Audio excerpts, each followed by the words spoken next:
Cipriano García, por la Comisión por la Memoria.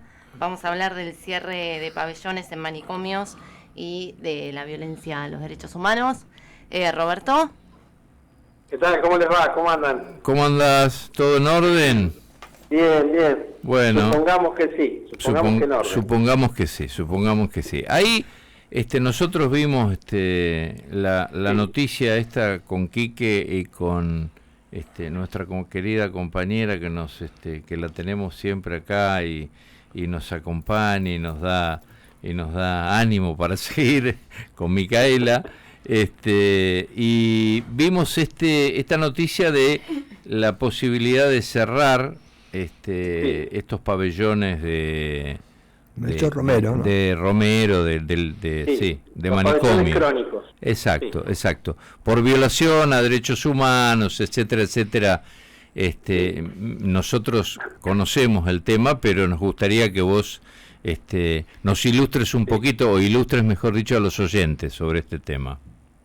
Mirá, nosotros la Comisión por la Memoria hace casi 20 años que viene realizando esta tarea de monitoreo, control de lugares de detención. Me consta, y entre ellos justamente los neuropsiquiátricos públicos, bueno, obviamente también las clínicas privadas, las comunidades terapéuticas, todo lo que es salud mental es un tema que también monitoreamos y controlamos.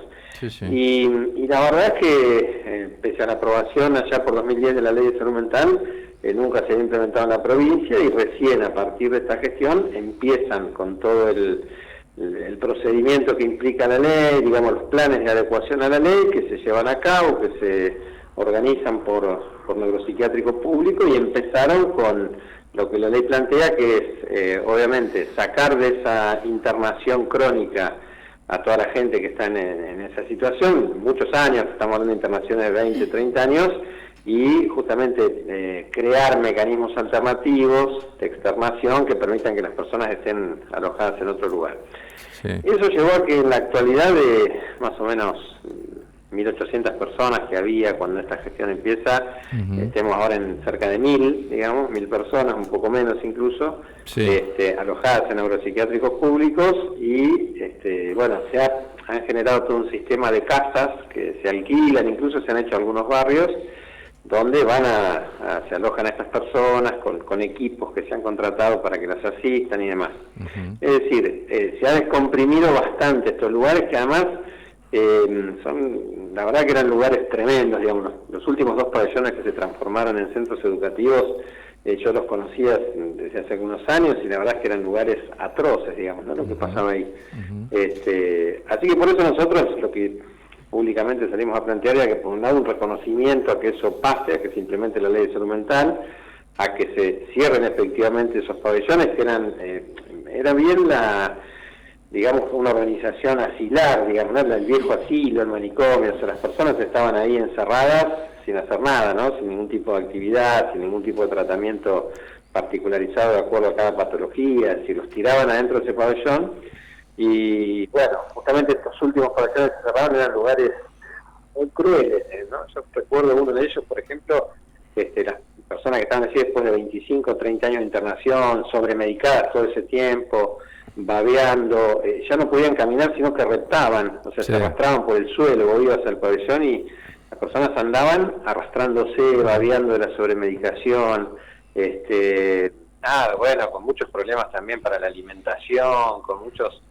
Bueno, porque era eso, en un lugar de depósito donde se tiraban las personas, todo el mundo se olvidaba de ellos, vos veías las historias clínicas y pasaban años sin que un psiquiatra escriba en la historia clínica una evaluación de esa persona, digamos, ¿no? O que la vea un psicólogo, o que la vea un funcionario judicial que estaba a cargo de esa persona. Entonces, bueno, lo que se vino a intentar hacer es modificar todo eso. Se está haciendo con muchos problemas, porque por supuesto que no es sencillo, digamos, por un montón de cuestiones, ¿no? De recursos, de prácticas muchas veces enquistadas en estos lugares. Pero bueno, nosotros, vos sabés que somos muy críticos, digamos, de todo el sistema de encierro y hemos sido muy críticos también de la política de salud mental, e incluso también somos críticos de muchas otras cosas, como por ejemplo el nulo o el muy poco control que el Estado tiene hoy sobre las comunidades terapéuticas privadas, digamos. Pero en este caso, la verdad que cómo se han ido cerrando pabellones de los manicomios públicos y cómo se ha ido reubicado a esas personas en estas casas, que son más o menos, deben ser 180 o 200 casas donde viven de a 4 a 6 personas, acompañadas por un equipo terapéutico. La verdad que son iniciativas que me parece que hay que destacar. Sí, la pregunta de vos es que hoy justamente cuando leí la noticia y me interesó el tema, estaba charlándolo con uno de mis hijos. Entonces, la pregunta que me hacía es justamente esa. A ver, me dice, viejo, cierran esto y los enfermos, ¿dónde van? ¿Dónde se alojan? Y ¿quién controla? ¿Quién lleva ese control de que si los sacan de ahí y los mandan a otro lado, la historia cambie y no tengan, tengan medicamentos, tengan comida, estén bien atendidos? ¿Cómo se implementa esto, Roberto? Lo de bien atendido, Víctor, sí. Yo lo que vi en esos lugares no era precisamente que estuvieran bien atendidos.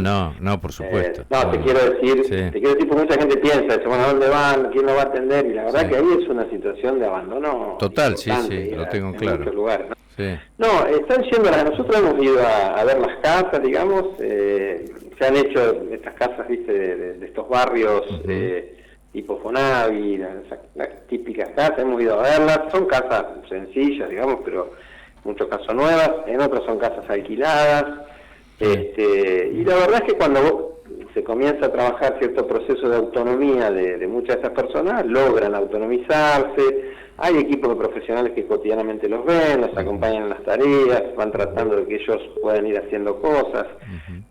Hasta ahora uno lo que ve es que está funcionando bastante bien. Tenés casos, por supuesto, de personas que no se adaptan tampoco a vivir en una casa y necesitan volver al hospital. Por eso, de esas 1000 personas, cuando vos ves las internaciones del último año, por ejemplo, en los manicomios públicos, el 60% son reinternaciones, o sea, son personas que se las externó, no se adaptaron a esa nueva modalidad y terminaron volviendo, digamos, ¿no? Porque, bueno, son personas de 25, 30 años de institucionalización en un lugar, entonces es difícil también de revertir eso, pero por ahora lo que nosotros vemos es que eso está funcionando, que se está haciendo el seguimiento, que los están acompañando, que las personas están mejor, porque viste, entre estar en un pabellón encerrado todo el día sin poder salir de ahí, solo saliendo al patio del pabellón, y bueno, la verdad es que y estar en una casita, en un barrio, bueno, con todas las complejidades que eso tiene también, digo, de cómo se acompaña esa interacción de las personas con el barrio y todo lo demás, la verdad que hay una mejora importante de la cotidianeidad del paciente. Roberto, ¿cómo te va? Micaela te habla. ¿Todo bien? Te hago una consulta. ¿Cómo interviene la Comisión de la Memoria en estos temas como organismo? ¿Cómo interviene? Porque más que nada, incluso sabiendo que en estos lugares el acceso no es tan sencillo, ¿cómo hace la Comisión?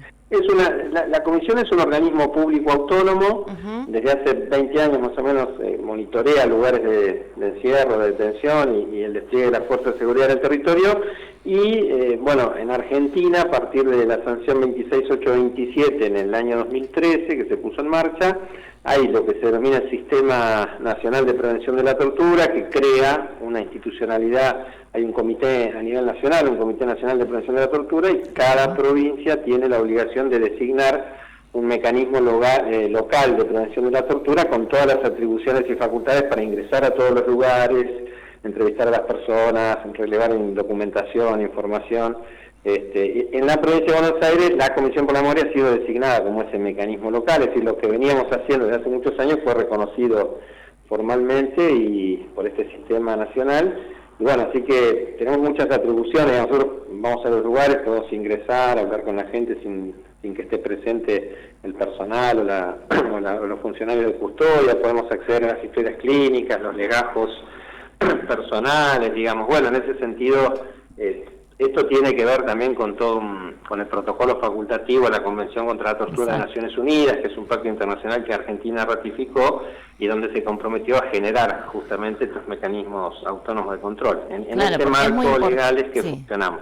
Porque es muy importante para conocer la verdad, ¿no?, de lo que sucede, el actuar de ustedes.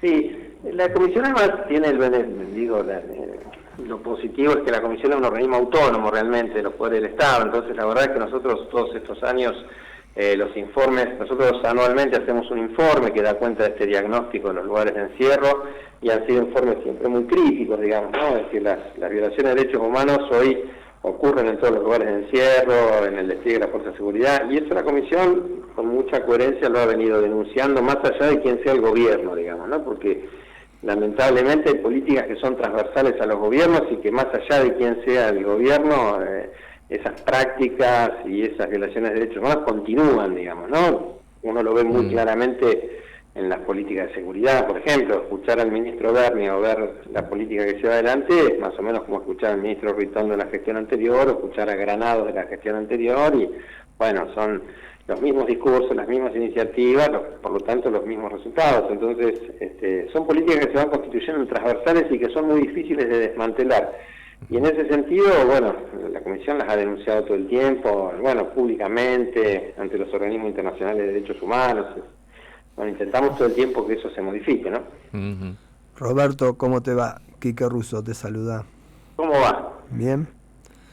Bien. Yo considero, ¿no? Y lo voy a tratar de traducir a modo de pregunta, de trasladártelo. Te escucho bajito. Vos decías recién que esta continuidad de las políticas represivas, ¿no? Nombraste distintos gobiernos que tienen una continuidad, bueno, que también ocurre trasladándolo a las cárceles. Exacto. Entonces, superpoblación, tortura, hacinamiento, gente enferma que no es tratada. Bueno. Sí. Ahora, la clase política, y que la que te incluyo, ¿no piensan que por ahí es hora de que el problema a apuntar va por otro lado, de empezar a generar otras condiciones a la sociedad, claro, para que no haya tanta gente prisionalizada y al no tener recursos como para subsistir por los medios que son los más convenientes, tiene que recurrir a otros? Me parece que tendrían que empezar a apuntar por ese lado, que es la piedra basal de este problema. Sí, yo obviamente nosotros coincidimos con esto que están diciendo, digamos, efectivamente hay que resolver este problema, pero bueno, para eso hace falta decisión política y hace falta que la legislatura debata, discuta estos temas, genere también ciertas modificaciones a las leyes vigentes, porque también ha habido todo un proceso regresivo en la sanción de leyes, decretos en los últimos años, digamos que lo que hacen es justamente que el sistema cada vez retenga más personas, cada vez salga menos personas, y bueno, la policía detiene mucho y después el sistema retiene, entonces crece a niveles exponenciales la población encarcelada en condiciones que son inhumanas, que bueno, generan esto que vos describís tan claramente. El problema es que no hay una decisión política, yo te diría que prácticamente ninguna de las fuerzas, por lo menos las mayoritarias en la provincia, de dar esta discusión y este debate, porque no hay quien quiera discutir con ese sector de la sociedad, que en los medios o en las redes enseguida salen a decir cualquier cosa cuando hay alguna iniciativa que tiene que ver con adecuar estos lugares a una perspectiva de derechos humanos o a sacar de la cárcel a gente que no tiene que estar detenida, digamos, ¿no? Porque esos son los derechos humanos básicos, ¿no? Más allá de la libertad y de la vida. Después tenemos la salud, el trabajo, la alimentación, un techo. Totalmente. O sea, que hay en esos temas que uno ve que en otros países ni se discuten por más que haya un gobierno de derecha, de izquierda, del centro, esos temas no se discuten. Hay unas políticas de Estado rígidas que no las toca nadie. Claro, no, claro. Que viene un gobierno y tiene una política, viene otro, ¿no? Somos garantistas, somos represores, o sea, eso es lo que falta acá en la Argentina. ¿Cuándo se van a dar cuenta de que hay políticas públicas de Estado que son inamovibles, rígidas, que si la gente tiene que comer, tiene que trabajar, tiene que estudiar y tiene que tener salud? Entonces, sí, que además son cosas que impactan en la sociedad, digamos, ¿no? Porque vos generás, quiero decir, para nosotros hay una política de Estado que es esta que provoca estos resultados, digamos, ¿no? Ese es el problema, que los consensos son, desde el punto de vista de los derechos humanos, regresivos, pero incluso no se ven de manera asociada, o sea, pareciera que las cárceles tienen que ser guetos donde encerrarse las personas, y después lo que pasa dentro de la cárcel impacta en la sociedad, porque impacta a través de lo que provoca, digamos, una persona que en lugar de ir ahí a estudiar, trabajar y mejorar, va y es víctima de violencias, de agresiones, de tortura, etcétera. Cuando sale peor de lo que entró. Sale, claro, es el posgrado del delito, lo hacen en la cárcel, claro. Salen perfeccionados, ¿no? Y los que siguen controlando desde la cárcel también, ¿no? Sí, pero bueno, ahí yo digo, eso creo que también, viste, hay mucho que analizar ahí, digamos. Cuando vos analizás, digamos, toda la secuencia delictiva, siempre hay una trama estatal también asociada, ¿no? Relacionado con los penitenciarios o con... Sí, ahí está ¿cómo es? El Estado metido, ¿no? La inclusión del Estado. Sí. Ahora, Roberto, la pregunta que se impone, digo, si nosotros hoy por hoy tenemos una capacidad de 22.000 internos, para hablarlo de alguna forma, más, poco más, un poco menos, y tenemos casi 56.000 detenidos, ¿cuál es la solución? Porque nosotros tenemos claro que eso es un hacinamiento, que las condiciones son deplorables, pero ¿cuál sería la solución a criterio de la comisión para que esto no ocurra? Mirá, es duda que es un tema complejo, digamos, ¿no? Y que uno no pretende que se resuelva inmediatamente, pero lo que tiene que cambiar es la lógica de la política criminal, digamos. O sea, hay mucha gente que no tendría que estar adentro, ¿no? Hay mucha gente de la que hoy está detenida y hay mucha gente que no habría que detener. Es decir, hay que achicar la boca de ingreso al sistema y ensanchar la boca de salida.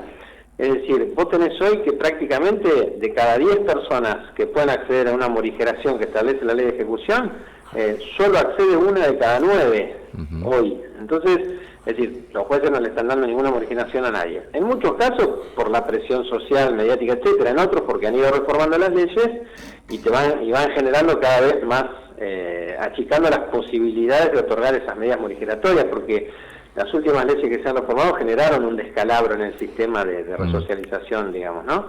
Y después, bueno, lo que pasó en la pandemia, bueno, por ahí no sé si es lo correcto porque vos estás del otro lado, pero la verdad, lo que pasó en la pandemia, digamos, cuando hubo un fallo del Tribunal de Casación, que vos firmaste y que para nosotros lo valoramos enormemente, porque fue un muy buen fallo, con un sentido humanitario, que realmente no dejaba en libertad a los peores delincuentes, sino que al contrario, dejaba en libertad a gente con pequeños montos de pena, con situaciones graves de salud, que estaba muy bien pensado ese fallo.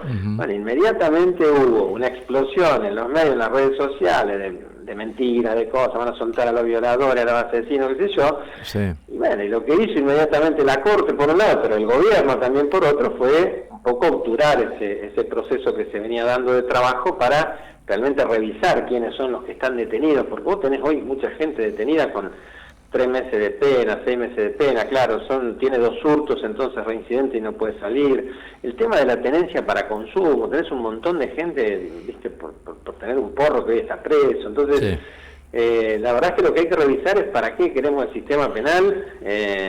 Bueno, hay que hacer muchos cambios, digamos, ¿no? Cambios legislativos, pero también la política tiene que estar dispuesta a dar esta discusión con la sociedad, y esto es lo que ningún político se está bancando a hacer, porque eso es piantar votos, porque eso enseguida te critican.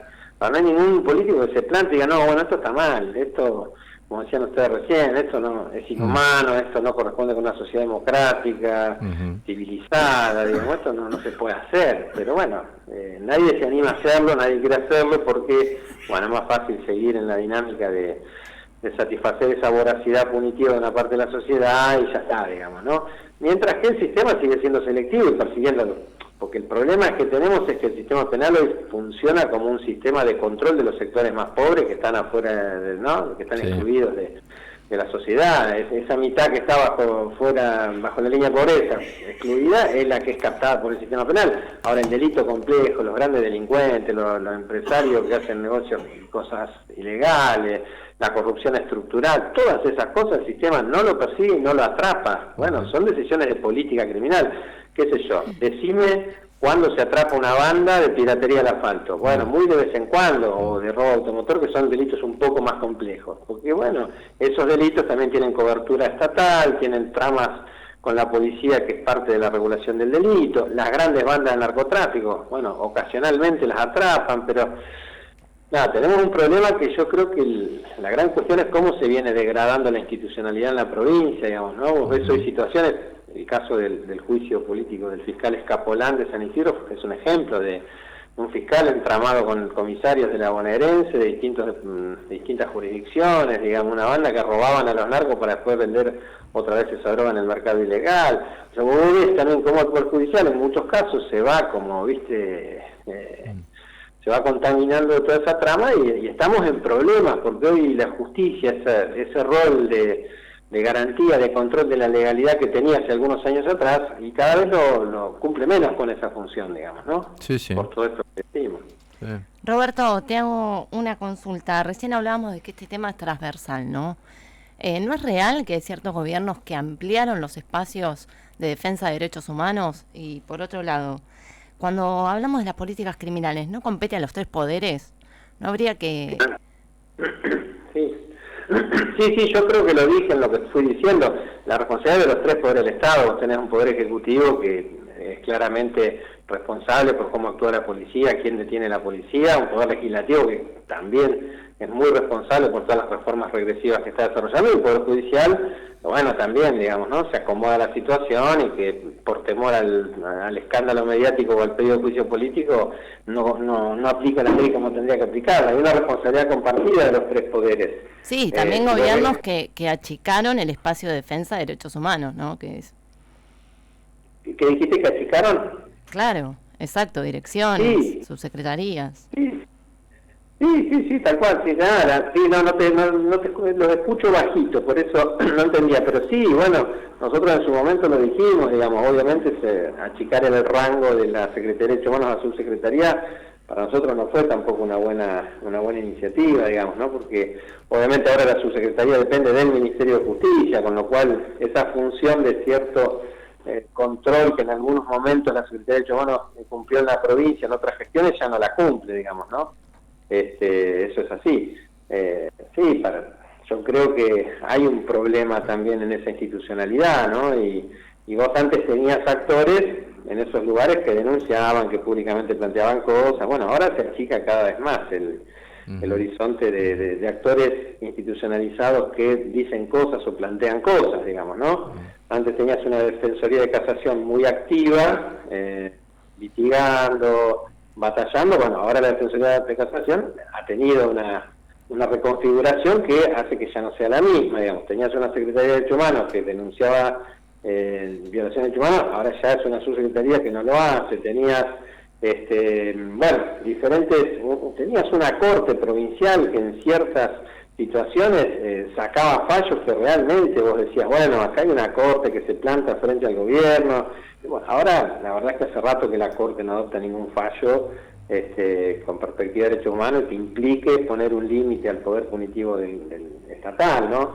Entonces, bueno, se han ido como achicando todas las posibilidades de actores que institucionalmente presenten un debate, una discusión, un cambio de paradigma sobre este tema. Bueno, Roberto, te agradecemos mucho la llamada. Muy claro, muy claro. Bueno, ya estaremos llamándote para tocar algún otro tema de interés, pero la verdad que fue muy interesante. Una cosa, Víctor, sí. Una última cosa. Sí. No, ahí sacamos en el día de hoy, por ahí todavía no la vieron, pero una declaración también de la comisión, digamos, porque bueno, una cosa grave que está pasando en la provincia y que tampoco pasa nada con eso es la continuidad de la inteligencia ilegal de parte de la policía bonaerense. Ahí nosotros denunciamos, le pedimos al ministro de Seguridad que la policía deje de perseguir y de espiar, digamos, actos políticos, sociales, de organizaciones de derechos humanos, sindicales. Eso está prohibido por la ley, y la policía, cada vez que hay un acto de algún sindicato o algún acto de derechos humanos o de familiares de víctimas de violencia estatal, va la policía a sacar fotos, a hacer un seguimiento de quiénes son. Sí. Nada, es muy grave lo que está pasando. lo denunciamos también en la gestión anterior, lo denunciamos en esta. La policía está haciendo inteligencia ilegal, está prohibida por la normativa vigente, y realmente tenemos que alertarnos sobre esto, porque pareciera que hay una... Encima lo hacen mal, Roberto, porque nos mandan a espiar y tocan el timbre, pues se enteran todo. Sí, claro, pero pasa, ¿viste? Pero pasa. Claro, es impunidad. Digamos como decía un amigo... Y es impunidad también, ¿no? Como decía un amigo que estaba en la policía, un clásico. Un clásico. Claro, exacto, claro. Sí. Pero bueno, bueno, es bueno estar atento, a todo esto. Así que te agradezco mucho, Roberto. Gracias a ustedes. Un fuerte abrazo. Chao, chao. Saludos.